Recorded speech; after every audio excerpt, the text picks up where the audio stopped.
So welcome back. For those of you who are making their way to the seats, please do so. So this is the third session, if you like, related around health data, digital health, and AI. But this session is specifically about making data matter, real-world evidence. So I'm going to ask the panel to introduce themselves briefly in 60 seconds so you know who's up here. So starting at the far end. Joanne. Working? Sí. Thank you and welcome. I'm Joan Cornet Prat. I am at this moment founder and CEO of InnoHealth Academy, and is a network of 140 experts in innovation, basically in medtech, biotech, and digital health. And we provide training and we provide consultancy for hospitals, primary care, and all care system. Thank you. Thank you. Judah. Hi everyone, my name is Tudor Pitulak. Currently I'm the R&D head at Open Sky Data Systems, which is an IT company based in Ireland. My background is in sociology and political sciences, but I switched toward computing a few years ago, obtaining a higher diploma in science in computing, in blockchain at National College of Ireland, and technology innovation one at Trinity College Dublin. And currently I'm an AI expert in residence with Alan Turing Institute in the UK. Good afternoon, everybody. My name is Declan Curran, and I have a background in the history of art. Is my first degree. Nothing to do, perhaps, with what we're talking about today on the face of it, but I'd argue it does have a deeper meaning. I'm the managing director of ISC, based in Brussels, an advisory firm. I am the managing director and chairman of ERUP, which is the Africa-Europe Science Collaboration Platform, which was established by the South African government 15 years ago, following the award of the Square Kilometre Array telescope to South Africa. And I am the chairman and managing director of the Science Summit at the United Nations General Assembly. And this year we are in our 12th year. Very happy to be here. Thank you. Hi everyone, my name is Carol Banks, founder and CEO of CB Health for Africa. Spent the last 20 years in Africa understanding health, from being a bedside nurse all the way to the corporate in medical devices, pharma, and then consulting. So I'm interested in this conversation because of all the healthcare data that I've handled in the past, and also because I'm really interested in really having everybody understand what is happening in Africa. Thank you. Okay, so the first question that we're going to address is, what is real-world evidence, and what is your individual experience of working with it? So I don't mind who starts. Well, Joanne? Oh, thank you. I forgot to tell you before, I am at the same time ambassador of the European Health Alliance. Anyway, our experience is working with the hospitals, and for example, give you an example, real example. We have in Catalonia, we have ICO, is an Institute of Cancer for the whole country. And let's say one case, a woman, 45 years old, has a breast cancer. Okay? And of course, all the procedure about the cancer is going on, is going well. Finally, the treatment is okay. And at the end, 1 year, whatever, is safe. But we don't have data from this woman before or after. What is going on? How we know the condition of a woman before having the cancer? But after, we don't know exactly what happens, unless is something coming up again. But in between, we don't have data. And it's very important, because if we have data for research, we can see what happens with this woman and what happened before, different conditions, different problems, cases, and after. That is one thing, clear thing, helping a patient itself, but at the same time, science. At the same time, we have contact with the European Medicines Agency, and they launched a project, it's Darwin. I don't know, you know, it's a European project, Darwin. This project was for having data for a special rare case of blood cancer.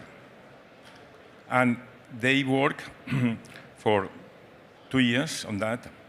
And the fact is to see how that is going on, get a network of 130,000 people, and from that they take all the data in order to know how it's possible in these cases to have a prevention or to act before the cancer appears. No?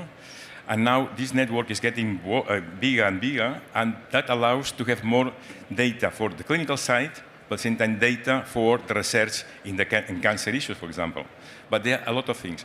And finally, one thing is important to the data from the patient too, the patient itself.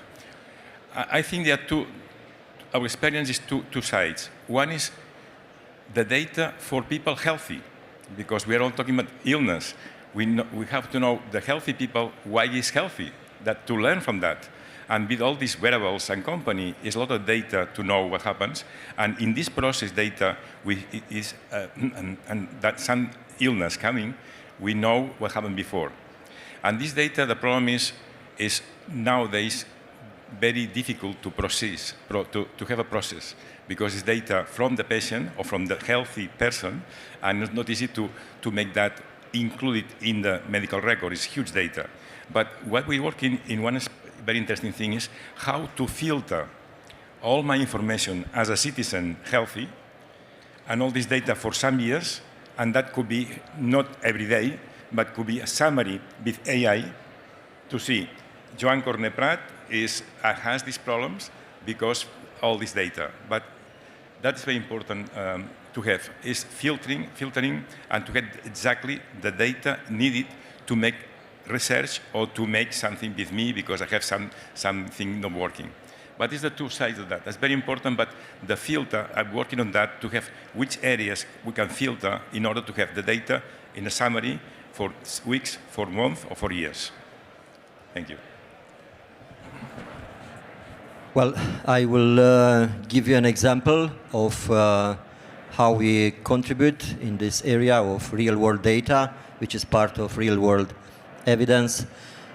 We being in the data business after the COVID-19 pandemic, we start actually during the COVID-19 pandemic, we start working with pharma companies that were highly interested in understanding, you know, and to understand the VCR, the vaccine coverage rates in different countries. And we started research to map the electronic vaccination registers. We started in Europe, then we continued in Asia Pacific. Now we are adding Latin America to see if there is a correlation between the maturity in one country or another, the maturity level of EVR for an increased vaccine coverage rates. And definitely there is a positive correlation in this area. But of course, there are huge discrepancies in between regions and between countries in different regions regarding the maturity level of EVRs. So the pharma companies, and not only, but the policymakers in health were interested in gathering more data quickly than maybe the reporting intervals. Usually it's, you need to report maybe yearly, which is definitely not enough, especially during a pandemic. So we start developing some interactive dashboards, and now we are working in developing an AI digital twin with partners like Microsoft and Royal College of Surgeons in Ireland. So this is very relevant in order to bring real-world data to complement the information, the data which are gathered in contained environment like clinical studies and the like. The perspective I'd like to bring really is to focus on the word world And when we are talking about making data matter, I really would like us to consider, not just in this panel, but the narrative in general on the global context. And we're looking forward shortly to the implementation of the European Health Data Space Regulation. Of course, it's just one of many regulations related to data in general and in particular to health data. We've had about 8-9 years ago the European General Data Protection Regulation, then that's been followed recently by the European Union AI Regulation. And the reason I mention this is because these are all, as it were, European Union regulations, but my concern is that they've been developed in isolation. They've been developed as European regulations without much engagement with the rest of the world. And I think the challenge there is, what are the impacts going to be? What are the unintended consequences of the European Union trying to regulate? Of course, the European Union has every right to regulate the European space, but this has implications increasingly for the rest of the world, because European regulations are increasingly tied to trade deals, to other forms of international and so-called third country engagement. So I think we have to be aware of this. And the reason we need to be aware of it is because I feel there's a danger, and there is some literature on this, of data imperialism. And I think that's a hugely important issue, because as we go forward, I mean, forms of cancer in Pakistan and Ireland and Spain or wherever, I mean, it's the same cancer. So we need to enable the exchange of data. We need to create a truly universal research data space. I think we're quite far from that, and there are many impediments to that. Funding would be an obvious example, but certainly those can be addressed. But the issue with regulation is it is hugely complex to respond to, and for many developing nations, and by developing nations I mean everywhere outside the European Union, North America and a couple of others, and that's approximately on the back of an envelope of 150 countries. So how are these countries going to be able to comply and align with data? And certainly when we look at research capacity building at a global level in the health space, that has to be, in my view, has to have a global orientation. And as I said, the tendency for the European Union, the situation in the United States is slightly more complex. We have a unique situation in Japan and elsewhere. But the point is that in terms of the access to data globally, we really have to work very strenuously to avoid what I'm calling data imperialism. And another way to describe that is excluding access to data, the use of data on the part of many stakeholders globally. And of course, I've spoken about regulations, but regulations emanate from policy objectives and policies agendas. And these need to be greatly informed. And of course, we are in an era of unique politicization, in my view, and geopolitics, and this is all impacting. And I'm not necessarily here to say that's all good or it's all bad. I am saying it needs to be considered, and there needs to be an increased push to create the fora such as this and many other opportunities for increased global cooperation and collaboration, so that data is not exclusive, the bias is not promoted, because of course data bias is going to result in poorer outcomes, certainly in the area of health research. Carol. Yeah, just to add, my experience on real-world evidence data use is a scenario where in Kenya we had a study that really showed that patients were struggling to fund out of pocket for schizophrenia, and we used the real-world data to convince the private insurance companies to actually pay and reduce the burden of the mental health that was really affecting a lot of families in Kenya. And he has summarized a lot of the things I wanted to say, so I'll let you move on to the next question. So I think before we move on, just for those of you who are really interested in seeing how data analysis can be used, I would really recommend that you look at the work that Tudor did and Open Sky, because there's extensive, effectively, desktop reviews of European, initially, data registries. So what information they recorded, how it was used, and then how it could be used going forward. And it's a sort of blueprint for what a proper vaccination registry system should look like across the globe. And so it's a phenomenal piece of work. and is really important around addressing things like misinformation in relation to vaccine data, which is probably some of the most controversial data of any health data. So moving us along, I'm just going to start us to talk about the dreaded word interoperability and the importance of interoperability in the context of health data sharing and making data matter. So who wants to start us off on health interoperability? Well, it's a problem with the culture. I mean, nowadays, the medicine school, university, nursing school, medicine, they don't talk about data. Okay, they talk about illnesses, about diagnostic, curing, but it's not a culture from the basic thing, how important is data. Don't forget, before the medical records, electronic medical records, medicine was me and the patient, okay? And that was in file, and if it was there. That means for me, for the patient, no, only for me. Now the change is radical. Since we have medical record, we have all this capacity to have the data in one place. The problem is the systems are perverse. In Catalonia, for example, we have 56 hospitals and with different systems, health systems. And we have a lot of interoperability, but it's very complex too, because it needs technology, needs money to do it. And now we have, in 2026, the plan is to have a change the whole system in order to have all systems really included, but it's clear the interoperability is a key issue in all sense. The same for the clinical side, but the research too, the data. But it's a long way, and for me the problem is not technical, it's political from one side, and the other side is the lack of culture to say how important is data for the clinical side and for the research. Yes, interoperability.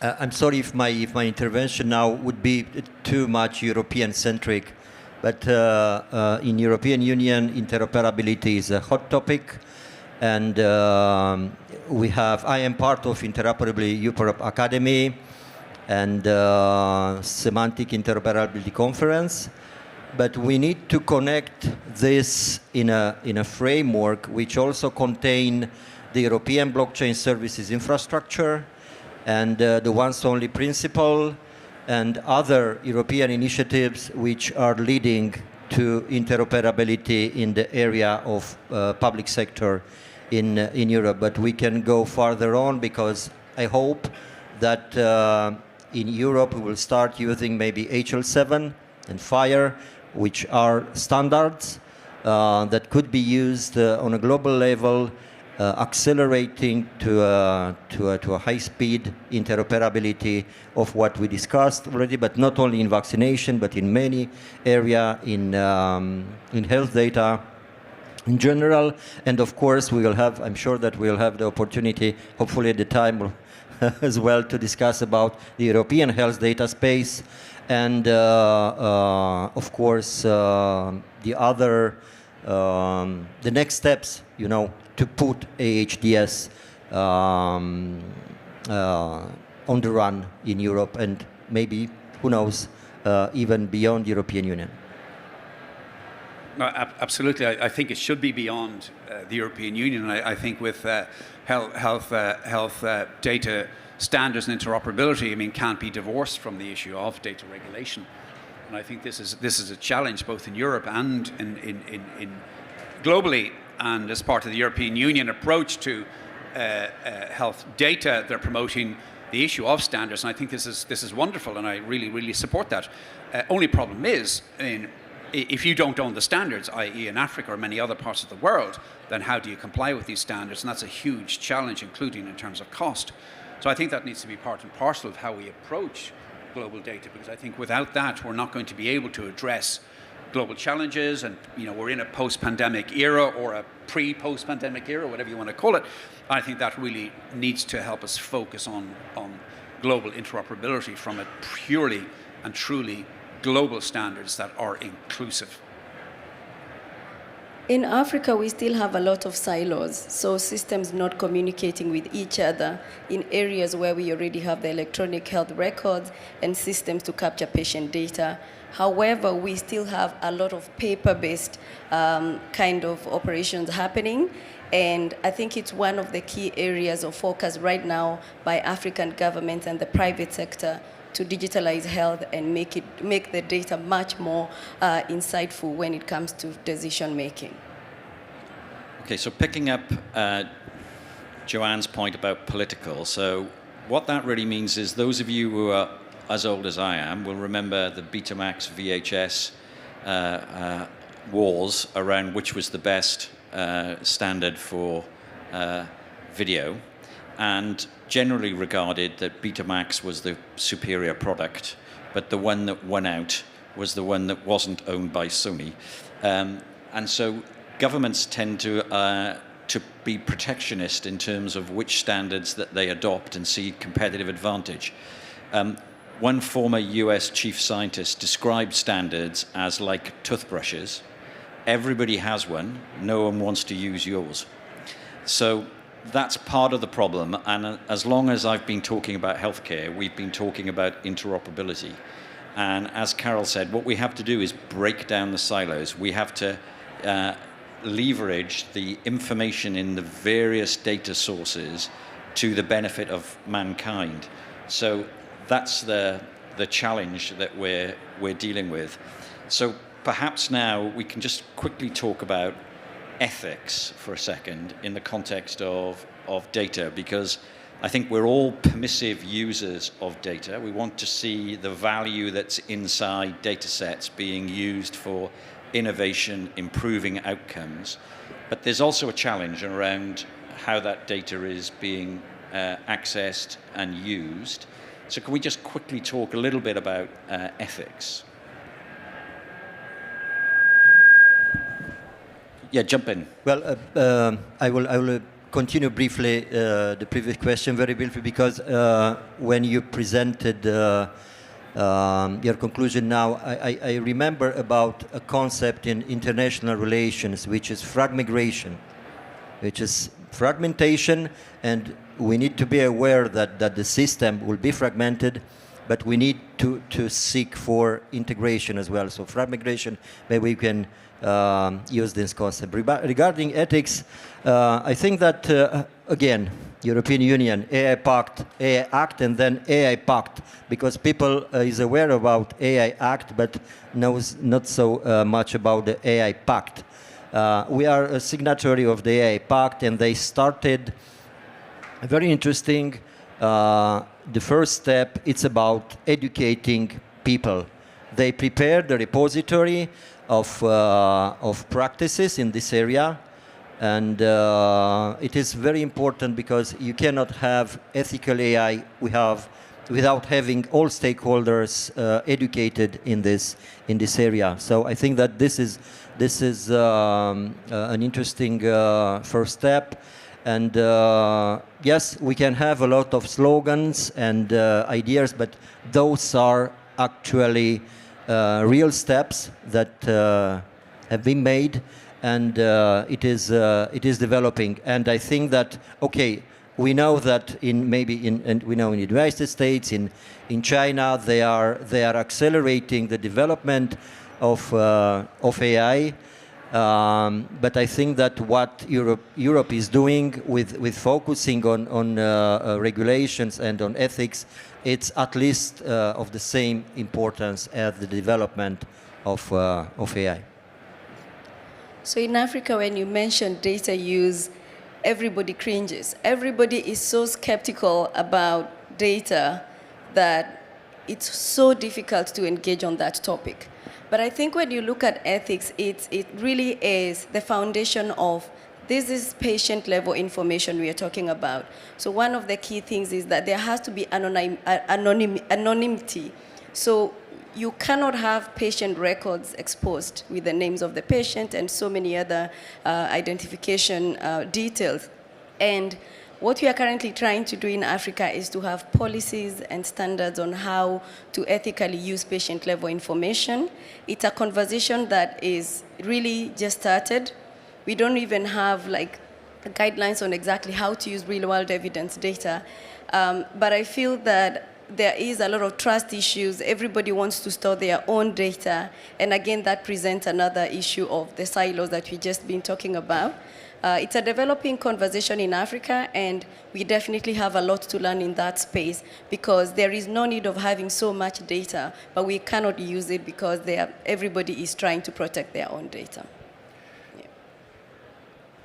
Not only to add, I think one important step forward with the European health data space is recognizing the owner of the data, it's you as a citizen. And that is a very important step because till now was not easy to find. That means that ethics is data from the patient is the owner, and the data has to move around research or clinical site, but with the protection of all the privacy and all the norms we have now. But I think it's a big step forward, and at the same time, the ethics is to use the data for the benefit of the patient or benefit of the science. And when you talk about ethics, I'm forced to reflect on the fact that ethics was trumped, no pun intended, by regulation in advance of the preparation for the European General Data Protection Regulation. The regulators didn't want to hear about ethics. So I think that really is very, very important because it really has removed the ethical dimension from not only regulation but also policy. So I think what we wanted to do for those startup and smaller businesses here is to draw a distinction between regulation, hard law, and ethics, soft law. And ethics in particular has a special meaning in the context of healthcare, so that ethical research and in avoiding data bias. So, when you talk about women's health and you look at clinical trials, pretty much until a few years ago, all clinical trials were actually involving men, not women. So that would be an example of a long-standing bias in some data, in some trials. And there are reasons why sometimes women can't be involved in trials if they're pregnant, for example. But the point here is that you need to understand ethics, and the trouble is that ethics is not black and white. It's a bit of an art when you come down to some complex decisions around health data. So there are going to be challenges in this topic. But I wanted to give Carol the opportunity to comment on the effective reform changes in the US to US aid, and whether we think that's going to have a significant impact in the context of data availability in Africa. Thank you, Bladen. Thank you so much.